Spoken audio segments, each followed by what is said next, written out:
Olá, seja muito bem-vindo ao Panorama, um programa da TV Assembleia de Minas Gerais.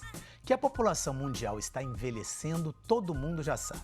Aqui no Brasil, em 2030, devemos ter mais pessoas idosas do que crianças, entre 0 e 14 anos. Portanto, a questão hoje não é quando teremos mais idosos, mas como vamos envelhecer. No Panorama de hoje, vamos falar sobre a saúde, o comportamento e as motivações de quem já passou dos 60 anos, mas continua disposto para trabalhar, se divertir e aproveitar a vida. O Outubro Prateado é o tema do Panorama que começa agora.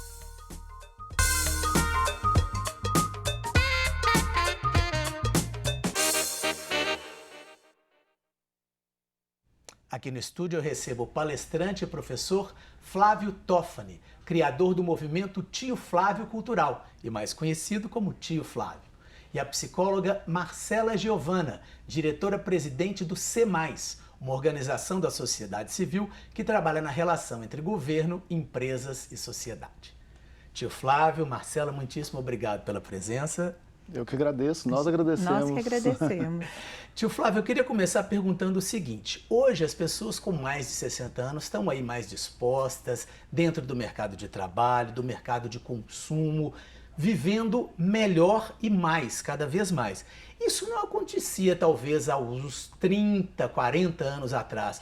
O que mudou nesse tempo relativamente curto para que, vamos dizer assim, a chamada terceira idade tenha se modificado tanto? Essa geração prateada ganhou espaço e está ganhando espaço.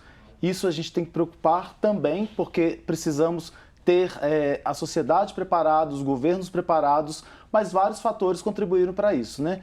O avanço da saúde, a queda da natalidade, as pessoas estão tendo mais acesso a informações. Então, com tudo isso, a gente consegue ter um prolongamento da vida. Eu lembro quando eu tenho 50 anos, quando eu era criança, eu imaginava 50 anos o fim da vida, era o declínio da vida mesmo. E, na verdade, naquela época, quando eu nasci, em 70, vivia-se até os 50, 55 anos. Com esses avanços todos, nós temos uma possibilidade de ter uma vida e um envelhecimento mais saudável. Só que outros fatores entram aí, né? Entram fatores relacionados à nossa ansiedade, à nossa saúde mental, à nossa saúde emocional. Isso tudo podem também contribuir para que a gente viva mais, só que não viva tão saudável assim. Ou seja, viva mais, mas sem tanta qualidade de vida. Sim, porque você pensa o seguinte, olha, se melhorou-se o saneamento básico em algumas cidades e isso impactou na saúde das pessoas e elas estão vivendo mais, algumas preocupações já foram tomadas, né? Já foram olhadas. Mas algumas outras que são mais novas, a gente não tá se preocupando tanto assim. O tempo está passando muito rápido, a gente está colocando muitas tarefas na vida da gente, naquilo que a gente faz, e algumas coisas vão sendo esquecidas. A gente vive o século da solidão. E isso não é só coisa de idosos, né? A gente tem uma geração do quarto, de 13 a 18 anos, que é solitária. E como essa geração vai envelhecer? Perfeito. Marcela, eu queria saber em relação a políticas públicas, por exemplo. A gente falou desses avanços aí que tem tido no comportamento, na saúde, maior qualidade de vida e maior expectativa de vida, mas e as políticas públicas dos governos? Elas têm acompanhado esse ritmo de progresso para dar conta de tantas mudanças? Então, né, nós estamos falando de uma geração que foi do movimento, foi uma geração politicamente participativa, né? Somos gratos a essa geração que hoje está aí com seus 60, 70 anos, que construiu a nossa história, né? A nossa cidade, o nosso estado foi construído por essas pessoas, por suas participações. Nós temos um ganho, que é o Estatuto da Pessoa Idosa, que está fazendo 20 anos. É um avanço, né? Se fala do Estatuto pensando muito que garantimos lugares na fila, garantimos que a pessoa idosa tenha mais acesso à saúde, garantimos o acesso à institucionalização, às ILPIs, mas a gente sabe que tem muito a avançar. Há necessidade de que a cidade, que o Estado e que o país seja para essa pessoa idosa. É necessário mudar a cultura do acesso, a cultura de respeitar essas pessoas enquanto sujeitos de direitos. Nós temos uma história muito de caridade, de muito assistencialismo voltado à pessoa idosa e muito pouco voltada para a garantia de direito. Eu acredito que é um marco o Estatuto nesse sentido de que ele garante o direito da pessoa idosa. Ele fala do Conselho da Pessoa Idosa, ele fala do Fundo municipal, estadual, né, ou fundo a nível nacional voltado à pessoa idosa como uma possibilidade, né, de participação, de interação entre empresas, governo e sociedade civil para maiores e melhores ações voltadas para a pessoa idosa. Então, eu acredito que caminhamos, precisamos brindar, sim, o Estatuto, mas temos muito, enquanto cultura, enquanto movimento, enquanto sociedade, garantir ainda mais os direitos da pessoa idosa. Pois é, e como modificar ou ir modificando essa questão da cultura? Isso é um negócio delicado, vamos dizer assim, né? Apesar de que a gente vê avanços em outros setores, né? Que as pessoas literalmente vão aprendendo a lidar com determinadas minorias ou com determinados comportamentos. Como fazer isso com os idosos? Será que é quando a maioria for idosa que a gente vai conseguir? Né, tio Flávio? O meu lado psicóloga vai falar que a gente precisa lidar um pouco melhor com o futuro, com o envelhecer. Nós viemos de uma sociedade que descarta o velho, né? E falar da pessoa idosa é falar de história, é falar de pessoas que construíram e que constroem a nossa cidade, né, o nosso mundo, assim. Eu acredito muito no caminho da escuta, da valorização dessa pessoa. E cada vez mais a pessoa idosa tem mostrado para a gente, né, da sua participação, da sua autonomia e de todo o seu conhecimento que contribui para o nosso dia a dia. Nós, do SEMAI, temos um trabalho muito voltado para as ILPIs, que são as instituições de longa permanência para a pessoa idosa. Os antigos asilos, que a gente tinha tantos preconceitos, né? E isso é interessante, né? O próprio nome já modificou e já transforma um pouco a relação que se tem, né? Mas eu falava para o tio Flávio, quando nos encontramos há pouco tempo, de que essa questão que a gente traz, assim, né? O asilo como lugar do castigo. Nas novelas, né? Se você vou te mandar pro asilo. É o asilar, né? Parece que eu te deixei lá e fui embora. E que também, há pouco tempo, era assim. Sim. Né? E que talvez em alguns lugares do nosso estado ainda seja assim. Mas é preciso dizer, né, assim, na pandemia nós discutimos aí a Frente Nacional de Fortalecimento das ILPIs e até a Frente Nacional de Fortalecimento de Conselhos, da qual fiz e faço parte, que a gente precisa mudar esse formato de atendimento, o quanto ele é necessário, né? A ILPI, o antigo asilo, é necessário ser um equipamento da cidade, porque é preciso dizer que também, assim como a criança, assim como o adolescente ou até como adulto, o idoso ele necessita de cuidados. É necessário que a gente pense políticas que acompanhem e que fortaleçam a família no cuidado da pessoa idosa, principalmente a idosa frágil, mas que também que a institucionalização, a ILPI que está lá no Estatuto do Idoso, seja também um direito, seja também uma opção de atendimento, seja também uma opção da família da institucionalização e não visto como um equipamento, né, de isolamento, de tortura ou de castigo. Em Belo Horizonte e no nosso estado, nós temos várias ILPIs filantrópicas parcerizadas com o município que trazem um atendimento de qualidade, falando de médico, falando de enfermeiro, falando de terapia ocupacional. Sabemos que hoje a parceria com o governo poderia ser melhor, mas que esse é um caminho onde que muitas vezes as famílias, né, quem tem um idoso frágil dentro de casa, sabe o desafio que é, né? A gente tem falado tanto da geração sanduíche. Eu falo que eu sou dessa geração. Eu preciso dar atenção à minha mãe, que já é uma idosa frágil, como eu preciso dar uma atenção a uma criança de 8 anos, que é minha filha. Então, as famílias vivem um desafio desses cuidados e ter equipamentos na cidade e ter políticas que apoiem essa família é mais do que necessário para garantir o direito da pessoa idosa e garantir uma vida de qualidade. Agora é interessante, Fernando, que quando a gente fala de cultura é um processo, né? Nós tivemos uma mudança cultural muito grande com a pandemia, que veio para poder fazer com que a gente, algo que mudaria em 10 ou mais tempo, foi mudado muito rápido. Só que a gente precisa iniciar com a educação, né? Quando a gente fala, eu fui no congresso em São Paulo e uma idosa falou que uma criança, quando olha para uma idosa ou um idoso, assusta, porque os avós já não estão mais com o semblante que a minha mãe de 88 anos tem. Então, quando você tem uma relação intergeracional, que você aproxima crianças dos idosos, isso diminui o preconceito. E preconceito é falta de conhecimento, é ignorância, é o ignorar, né? Então, acho que é necessário trabalhar essa cultura para que nós todos possamos dissociar o velho do rejeitado, daquele inútil, né? As pessoas hoje, minha mãe tem 88 anos, se formou na faculdade aos 72, né? Não, perfeito. É interessante porque a gente vem, ao mesmo tempo que a gente vê uma geração de idosos que está cada vez mais disposta, está cada vez mais saudável, está, vamos dizer assim, prolongando a sua vida com qualidade. Por outro lado, a gente tem uma outra gama grande de idosos que ainda tem que sustentar a família, ainda tem que trabalhar até mais tarde, não tem a questão da previdência para poder provê-la financeiramente para todos esses cuidados.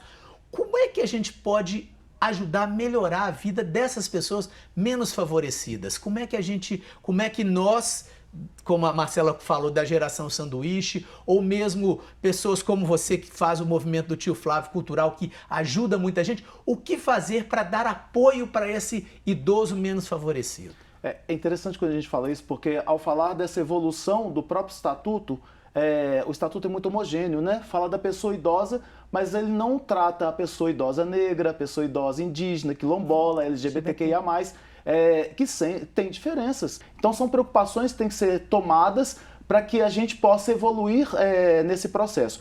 Agora, aquelas pessoas que hoje são até arrimo de família ainda, aos 60, 70 anos, porque há muito também, essas pessoas têm que ser apoiadas. Eu acho que, em primeiro lugar, a gente fala do tripé, né? Do pessoal, profissional e o social. A gente tem que apoiar essas pessoas no pessoal, na sua saúde emocional, na sua saúde mental, na saúde espiritual, que não tem a ver com a religiosidade, né? Que tem a ver com propósito ou com acreditar em algo mais. Então, acho que parte daí. O profissional, que é extremamente importante, as empresas se abrirem também para entender que esse conhecimento, essa experiência, essa vivência são extremamente importantes e não são só para subempregos, né? Porque a gente tem que batalhar para isso também. Chegou aos 60, 70, vai para um subemprego. Aí as pessoas falam, mas está empregada. Não, a gente tem que valorizar toda uma história. É uma história. Quem está sentado ali numa ILPI, quando a gente faz uma visita pelo Tio Flávio Cultural, não é uma idosa muitas vezes amarrada numa cadeira de rodas, e é feio falar isso, mas é uma realidade que a gente vê, com um lençol presa a uma cadeira de rodas. Não, é uma enfermeira, é uma professora, é um professor que está sentado ali. A gente desconsidera o passado. Então é mudança cultural mesmo, sabe? E essa mudança cultural não passa só pelas pessoas, não passa só pela escola, passa por governos. O governo tem que assumir a sua parte também. O governo tem que pensar, tem que trazer para a pauta essas discussões, porque a gente vai esperar chegar em 2030. Uma população, né, predominantemente idosa. Pois é. Eu acredito. Não, eu ia só complementar justamente isso. O governo, em questão de saúde e assistência social, está cumprindo a sua parte? Ou principalmente para essa população mais carente que a gente acabou de falar? Então, como eu falei, né, do Estatuto da Pessoa Idosa, ele nos pauta algo que é muito importante. Ele fala para a gente do Centro de Convivência e do Centro-Dia. Minas Gerais tem um desafio, a gente conta nos dedos. Quantos, até falei, eu acho, no singular, porque eu acho que se a gente tiver um é muito. A gente não tem na nossa política, a gente não tem no nosso estado centros de convivência e centro-dias. Centros de convivência são espaços que o Estatuto traz, onde a pessoa idosa, que ela ainda tem, né, as suas capacidades, onde ela tem autonomia, que ela possa conviver e ter acesso, né, a oficinas, a formações, à educação e à saúde. E o centro-dia já é um pouco mais voltado para essa pessoa idosa que está um pouco mais frágil. Então, ali você teria uma parceria entre a saúde e a assistência para suporte a essa pessoa e a família. Nós não temos no nosso estado. São Paulo tem exemplos, né, de centros-dias e centros de convivência. Em comparação, o Estatuto também fala para a gente sobre essa questão das ILPIs, e eu acho que é necessário pensar, cada vez mais nós estamos aí vivendo um momento, né, do piso da enfermagem.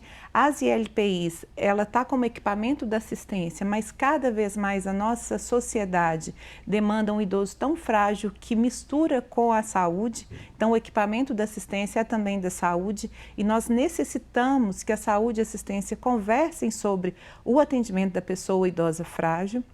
E também quando você fala, né, pergunta ao tio Flávio sobre esse fortalecimento a essa pessoa idosa, o Estatuto traz o Conselho, e mais uma vez eu vou fortalecer isso. O Conselho de Direitos da Pessoa Idosa como esse lugar do diálogo, do monitoramento da política, o lugar de ser ouvido, né, sobre essa política para a pessoa idosa. E lá também traz o Fundo Municipal do Idoso. O que é o Fundo Municipal do Idoso? É um espaço onde esse conselho pode receber recursos de empresas por leis de incentivo, aí a gente fala do 6% e também vamos falar do direcionamento de imposto de renda de pessoa física, que esse conselho, em parceria com a sociedade civil, vai executar no município, ou no estado, ou no país, ações voltadas à pessoa idosa. Para nós, o SEMAIS é o maior exemplo de intersetorialidade, porque se o município e o estado entendeu o conselho e o fundo como um parceiro, como uma garantia de maior acesso a ações para a pessoa idosa e fazê-lo e permiti-lo que ele execute, a gente consegue que isso chegue lá, nos bairros mais distantes, nos lugares mais distantes. Que é um desafio. Que é um desafio. E que a sociedade civil organizada, as instituições sociais, as ONGs, né, elas conseguem chegar até essas pessoas, elas conhecem da realidade. Então, ter cada vez mais instituições sociais executando os projetos em parceria com o Conselho, com recurso vindo de imposto de renda, né? De imposto direcionado pelas empresas para esse conselho, a gente garante cada vez mais ações que necessitam realmente as nossas pessoas idosas. Minas Gerais está descobrindo, o Conselho da Pessoa Idosa de Minas Gerais, ele tem caminhado, ele já abriu edital, as empresas entendem, né, o potencial que é o Conselho Estadual da Pessoa Idosa, mas eu acredito que a gente precisa ser ainda mais efetivo, ter mais resultados e monitorar esses resultados para que a pessoa idosa se sinta atendida. Perfeito. Como isso é importante, porque quando a gente vê uma sociedade envelhecendo e as pessoas vão perdendo parentes, familiares, esses centros que fazem a integração social, eles são uma segunda família da pessoa que perdeu todo mundo. E, às vezes, até nem perdeu, mas os familiares, né, o filho está trabalhando e aquela pessoa não fica em casa se sentindo isolada, sozinha. Então, a gente tem que estimular projetos da sociedade em parceria com empresas, em parceria com o governo, para que a gente tenha, e não é só para poder uma creche de idosos, é para efetivamente ter alguma relação que fortaleça a saúde desse idoso, né? A saúde em todos os âmbitos. Perfeito. Nós vamos falar exatamente dessa questão da saúde e da prevenção, porque muita gente diz que a gente começa a envelhecer no dia que a gente nasce, o que não deixa de ser verdade. Mas o fato é que a partir de certa idade, os cuidados com a prevenção do envelhecimento se tornam mais necessários. A gente separou alguns hábitos sugeridos pelo Ministério da Saúde que podem ajudar quem já passou dos 60 anos. Veja só.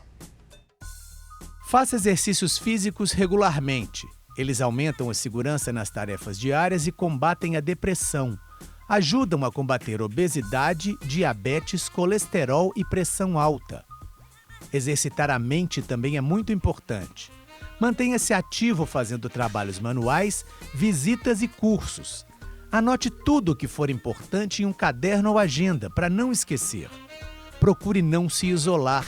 A solidão pode levar ao desânimo e à depressão. Frequente grupos de convivência, clubes ou grupos de universidades. Tenha uma alimentação saudável. O consumo de frutas frescas, vegetais, legumes e grãos, principalmente integrais, deve ser incentivado. Evite sal em exagero, temperos industrializados, frituras e gorduras de origem animal. Dormir bem é fundamental. Procure não fazer uso de produtos como cafeína, cigarro e álcool próximo do horário de dormir. Refeições devem ser feitas de preferência até 2 horas antes de se ir para a cama. E acordar todos os dias no mesmo horário também é recomendável. Tio Flávio, você percebe que hoje as pessoas idosas estão mais preocupadas com a saúde, com hábitos saudáveis? Como é que você vê isso? A saúde, para a saúde mesmo, muitas vezes as pessoas se preocupam quando estão idosas. Hoje a gente tem uma preocupação muito grande da saúde para a estética, né? E que eu não vou falar que isso não seja importante. Mas a busca pela saúde, quando a pessoa chega aos 60 e que vai perdendo realmente algumas coisas, né? A mobilidade. A gente tem um problema muito seríssimo quando a pessoa vai avançando na idade E algumas perdas se acentuam, como a perda da audição, a perda da visão, e a pessoa então prefere não ir mais a eventos sociais, a esses grupos de convivência, porque quando alguém fala alguma coisa, ela pede para repetir, e ela se acha chata pedindo para repetir. Então ela se isola, que é um grande erro. A saúde, quando se fala lá, né, da saúde física, da saúde mental, do sono e dos exercícios físicos, a gente pode imaginar uma mesa com esses 4 pezinhos. Se um pezinho desse está quebrado, a mesa não se sustenta. Então eles são extremamente importantes também, e as pessoas têm que se preocupar quando você falou aí, a partir do momento que nasce. Marcela, uma das coisas que eu queria te perguntar em relação a você como psicólogo é justamente a questão dos contatos sociais, a importância, como o tio Flávio acabou de falar, de não se isolar. Isso é muito importante mesmo, principalmente para quem está mais na maturidade? O contato social ele é importante para todos, né? Assim, toda fase da vida. A gente fala da socialização na criança, a gente fala da preocupação da geração do quarto na adolescência. Para nós, na fase adulta, o quanto é importante os contatos, as articulações, e assim também é para a pessoa idosa, né? O isolamento social ele é preocupante, porque realmente você deixa de estar com o outro, você deixa de ser visto pelo outro. Acho que nós vivemos uma sociedade onde que ser visto, né, ele é necessário, ser abraçado. Vivemos um período de pandemia, de tanto isolamento, que o que mais nos fez falta foi um abraço. E a pessoa idosa, quando chega às fragilidades da vida, porque a gente vive momentos frágeis a vida inteira, mas no momento, né, da velhice, a gente tem muitas perdas, a gente tem o corpo que às vezes não responde no tempo que a cabeça da gente necessita. Então, nessa hora é muito necessário ser visto. E acredito que, enquanto sociedade, o nosso maior desafio é esse: entender, conviver e respeitar com o limite de cada um. Né? A pessoa idosa ela tem muito a contribuir, ela tem muito a dizer, ela tem muito a estar conosco, mas cada um no seu tempo. Né? E nós vivemos uma sociedade que está correndo muito atrás e às vezes esquece correndo atrás de quê? E perde nesse contato, nesse estar com o outro, a oportunidade de ser mais, né? De ser uma sociedade melhor ou uma sociedade em constante crescimento. Bom, a gente está chegando ao finalzinho da entrevista. Tio Flávio, eu queria só que você desse para nós um recado, para nós assim, para as pessoas idosas que estão nos assistindo, para aquela pessoa que está ali às vezes isolada em casa, um pouco triste por não estar convivendo, ou enfim, o que a gente pode dizer, uma mensagem aí final para os nossos espectadores que estão acima dos 60 anos? Quando a gente fala sobre o envelhecer, a gente acha que é o final, o fim de uma etapa. Só que a gente tem que aprender que todos os dias fazem parte dessa etapa. É um tempo de descobertas em qualquer etapa da vida. Minha mãe se formou aos 72. Então é um tempo de descobertas, é um tempo de vivência, mas é um tempo de tempo com qualidade, não tempo com correria. A gente aproveita mais o sabor do café, o abraço das pessoas. Então que a gente possa valorizar o tempo hoje que temos. Muito obrigado, tio Flávio. Muito obrigado, Marcela. Muito obrigado a você que nos assistiu. O Panorama de hoje termina aqui. Muito obrigado pela sua audiência e até o nosso próximo programa.